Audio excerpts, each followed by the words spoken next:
Hello everyone, আসসালামু আলাইকুম। আশা করছি আপনারা সবাই ভালো আছেন। আমরাও আলহামদুলিল্লাহ সবাই ভালো আছি। আজ অনেক দিন পর আপনাদের সাথে নতুন একটা ভিডিও শেয়ার করছি। আসলে সারাদিন আমি অনেকটা বিজি থাকি, যার কারণে ভিডিও করার তেমন একটা সময় হয়ে ওঠে না।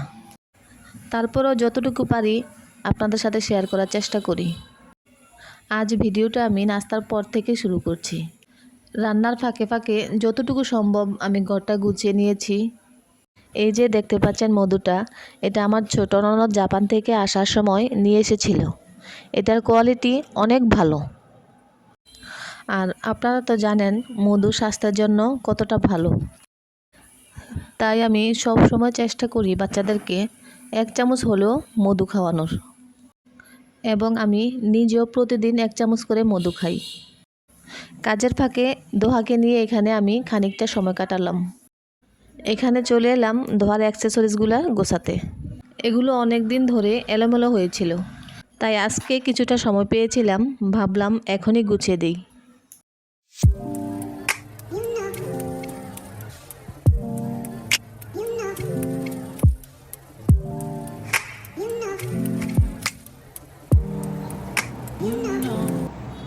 আমি রিসেন্টলি একটা ব্যাগ কিনেছি।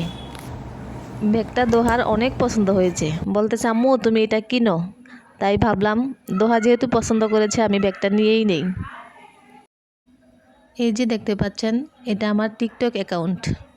এটা অনেক দিন খোলা হয়েছে, কিন্তু তেমন একটা ভিডিও দেওয়া হয় নাই।